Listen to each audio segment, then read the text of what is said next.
Hi, I'm Helen, a 35-year-old stay-at-home wife who deeply cherishes the tranquility of our home, a cherished legacy from my late parents. Before we dive in, please like and subscribe for more stories like mine. Now, let me share the turbulence hidden beneath the calm of my once peaceful life. The crisp autumn air did little to sweeten the bitterness of that evening. As Ted and his family gathered in our living room, the contrast between the serene leaves outside and the tension inside was stark. "We think it's time Sarah, your sister-in-law, had a proper place to live," Ted's mother declared, her tone broking no argument. "This house would be perfect for her. This is our home, and it's in my name. Why should we give it up?" I protested, a mix of disbelief and anger in my voice. "It's what's best for the family," Ted replied, his tone firm, expecting compliance. "We're thinking of Sarah's future." Their demand stunned me. It wasn't just a request. It was a directive, a clear expectation that I would simply step aside. "Helen, you need to consider what's good for everyone," Ted's father added, his words echoing the family's entitlement. Feeling cornered, I shot back, "And what about what's good for me? Doesn't that matter at all?" Their responses were a blend of condescension and feigned sympathy, as if explaining to a child why they couldn't have candy before dinner. "You'll see, this will work out better for everyone," Ted's mother insisted, as if the decision was already made. The meeting ended in heavy silence on my part, their words lingering like a bad taste. Ted appeared apologetic but resolute, a combination that only fueled my growing resentment. "Helen, please think about it for the family." Ted tried to soften the blow as his family left, leaving us alone with the remnants of a once happy evening turned sour. As the door closed behind them, the weight of the situation settled on my shoulders. This wasn't just about finding Sarah a place to live. It was a test of my limits, a clear sign that my independence was under siege. Watching the shadows dance across our living room floor, I knew this was just the beginning of a storm threatening to sweep away everything I held dear. "If you loved me, you'd see why this is so important," Ted pressed one evening as we cleared the dinner dishes, his plea cut sharply against the quiet clinks of porcelain. "Love isn't about giving up everything I am, or have just to suit your or your family's needs," I countered, feeling my patience wearing thin. "But it's just a house, Helen. We can find another place, make new memories," Ted insisted, his voice a mix of frustration and desperation. "A house you want me to give up for your sister while you offer me nothing in return but ultimatums." My voice broke, echoing louder than intended in the kitchen. The discussion went cold, the air between us thick with tension. That night, as I lay in bed, the reality of my marriage built on conditional love weighed heavily on me. The next morning, Lisa came over, finding me among the autumn blooms that seemed oblivious to the chill in my life. "They're bullying you, Helen. It's clear as day," Lisa said, sitting beside me on the bench. Her presence was a comforting contrast to the turmoil in my home. "It feels like I'm in a trap, Lisa. If I give in now, what will they ask for next?" My question hung in the air, more for myself than for her.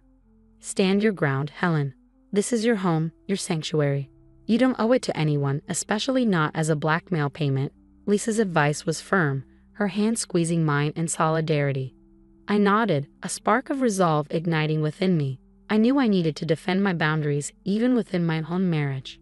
"You have rights, and don't let anyone, especially not Ted, make you doubt that," Lisa had said, her gaze stern yet kind.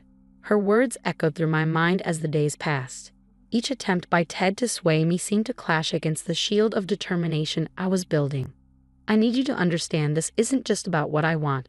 It's about respect," I told Ted one evening.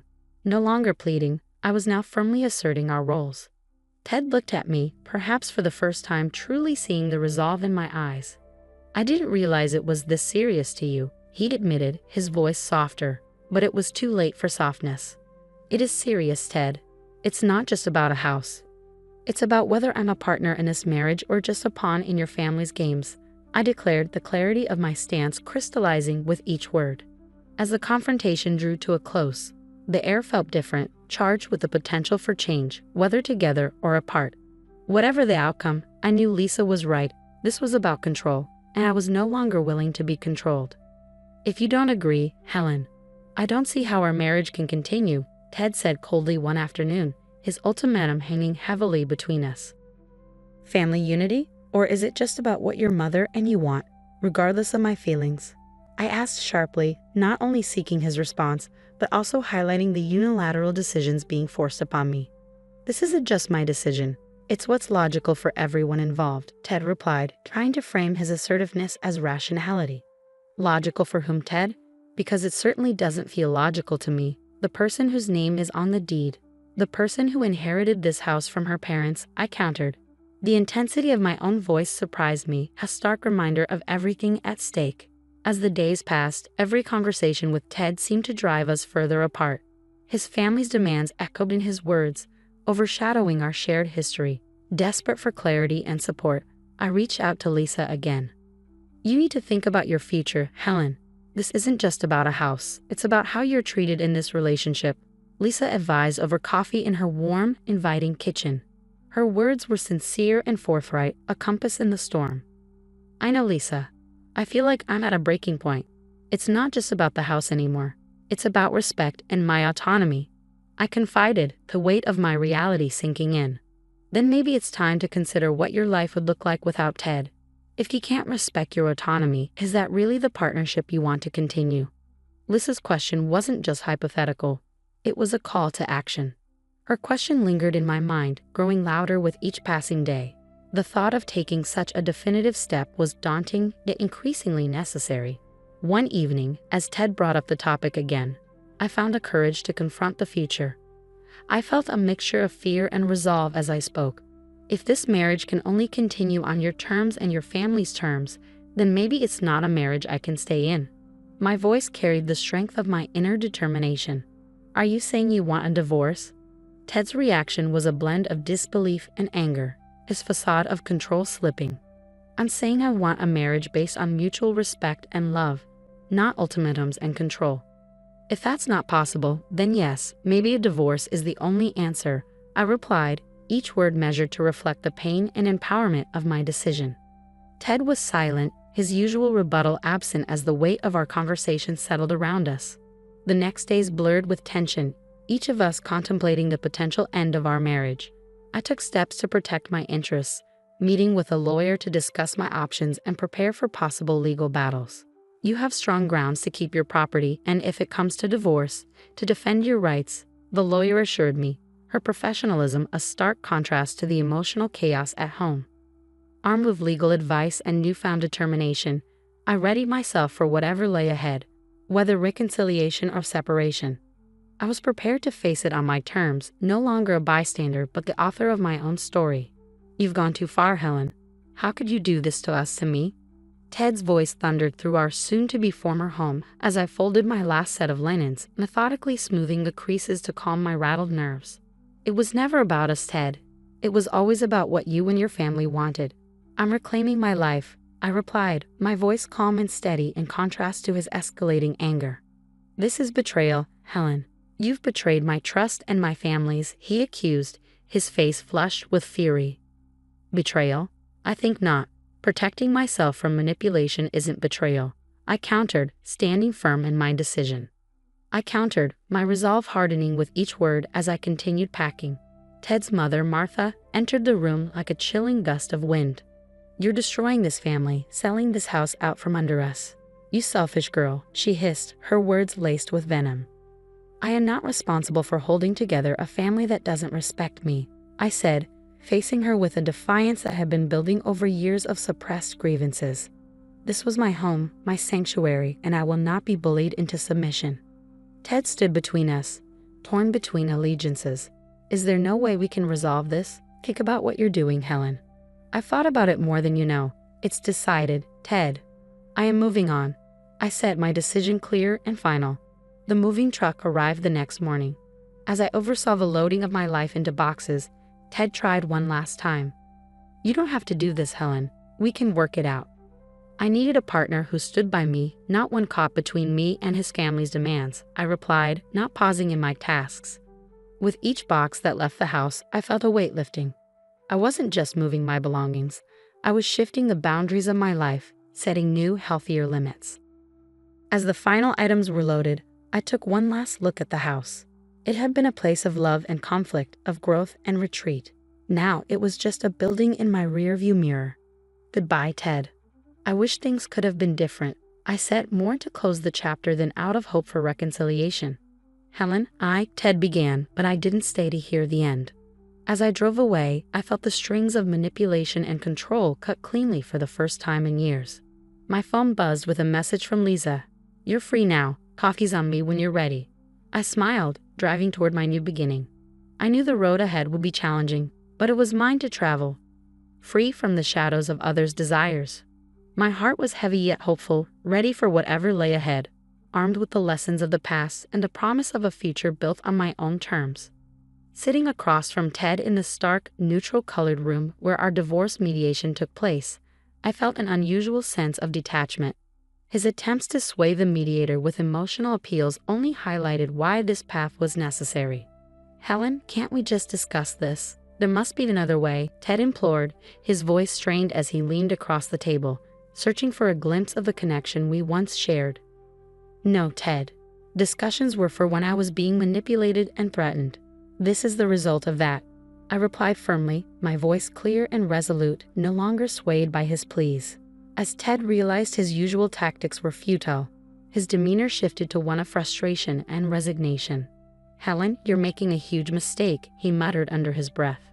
"Actually, Ted, I'm correcting one," I countered without hesitation, surprising even myself with the calm assertiveness that had grown within me. The mediator intervened, steering the conversation back to logistics. "Let's focus on the division of assets. Helen, you've mentioned there are some personal items you wish to retain." "Yes, items from my parents, things that hold sentimental value and have no relevance to Ted," I explained, listing the items that connected me to a past before my marriage began to suffocate me. Throughout the meeting, Lisa sat beside me, a silent pillar of support. Her presence was a constant reminder that I wasn't alone, that I had people in my corner who valued me for who I am, not for what I could give. After the meeting, as we walked to her car, Lisa squeezed my hand. "How are you holding up?" "Better than I thought," I replied. "It's like I'm finally breathing fresh air after being underwater for too long," I admitted, breathing in the crisp, invigorating autumn air around us. "You're right, Lisa. I'm not just surviving, I'm reclaiming my life." Lisa's smile was both proud and encouraging, and I felt a wave of relief mixed with the adjustment to my new reality. Moving into a small apartment felt like stepping into a new world, one where every choice was mine alone. The space was minimal, the decor simple, reflecting the fresh start I was embracing. One evening, as I unpacked the last of my boxes, I came across an old photo album that my mother had compiled over the years. Flipping through its pages, I was flooded with memories of happier times, which brought both smiles and tears. It was then that I truly realized how far I had come, how much I had endured, and how much I had overcome. The phone rang, jolting me from my reverie. It was Ted, his voice softer and almost hesitant. "I just wanted to say I hope you find what you're looking for." "Thank you, Ted. I already have," I responded, the finality of my words closing the chapter on the past and opening the door to the future. With the divorce finalized and my past officially behind me, I looked forward to the days ahead with a renewed sense of hope and excitement. I had plans and dreams that had been shelved, now ready to be pursued. Life awaited, not as a continuation of what was, but as a celebration of what could be. As I closed the photo album and placed it on a shelf, it wasn't just a book being set down. It was the foundation of a new narrative, one where I was the author of my own story, finally pouring a perfect latte, the steam swirling up like the new hopes and possibilities before me. I glanced across the counter at Lisa, who was chatting with one of our regulars. The cafe buzzed with the lively energy of a community coming together, a stark contrast to the isolation of my past life. "It's incredible, isn't it?" Lisa said, joining me behind the counter. Her eyes sparkled with the pride and joy we both felt. "It really is," I agreed, handing a freshly brewed coffee to a waiting customer who greeted me with a warm smile. "Every cup we serve is a reminder of what we've overcome. Just think, 6 months ago this was all just an idea," Lisa remarked as she wiped down the counter. "And now it's a place that brings people together. It feels like we're not just serving coffee but building a community." My heart swelled with every satisfied customer's nod and smile. The bell above the door jingled as a new customer walked in. It was Mia, a young woman who had recently moved into the neighborhood. She approached the counter with a shy smile. "Good morning. Could I get the usual, please?" Maya asked, her tone friendly and familiar. Of course, coming right up, I replied, starting on her drink. How's the new job going? It's going well, thanks for asking. This place has become a part of my morning ritual. It's so comforting, Maya shared, her gratitude evident. Hearing this, I felt an immense satisfaction that went beyond just business success. Our cafe was touching lives, offering comfort and a sense of belonging. As the morning rush waned, Lisa and I took a moment to enjoy a coffee together. We should think about hosting some events here, maybe live music nights or art shows, Lisa suggested, always thinking of ways to deepen our cafe's connection with the community. I love that idea. Let's turn this place into a hub for creativity, where artists can showcase their work, I said, thrilled by the prospect of expanding our impact. Just then, my phone chimed softly with a message from Ted, the first in weeks. I heard about the cafe. Congratulations. It seems like you're really making a new start. Reading the message, I felt a swirl of emotions. I typed back, thank you, Ted. It's a new chapter. The finality of our past relationship cast a bittersweet shadow over my new life. Putting my phone away, I turned back to Lisa. So about the live music night, let's set a date. It's time to celebrate growth, creativity, and community. As the day went on, the cafe buzzed with the afternoon crowd, each person adding to the story of our place. Behind the counter, I found a comforting rhythm in the routine, each swirl of cream a symbol of my newfound peace. Closing the cafe that evening, I locked the door and stood outside, gazing through the large windows at the cozy space we had created. The journey from a life controlled by others to one where I was the master of my own destiny had been long and challenging. But as I turned the key and stepped into the cool evening air, I knew every difficult step was worth it. This wasn't just a new beginning, it was my reclamation of life, joy, and autonomy. In this little cafe, I wasn't just surviving, I was thriving. Now I'd love to hear from you. Do you think Helen was right to sell the house without discussing it with Ted, given the circumstances? This situation raises important questions about personal freedom versus family obligations. What's your take on balancing these aspects in a relationship? Share your thoughts in the comments below. And if you enjoyed this story, please like the video and consider subscribing to the channel for more engaging content like this. Your support helps us keep these stories coming.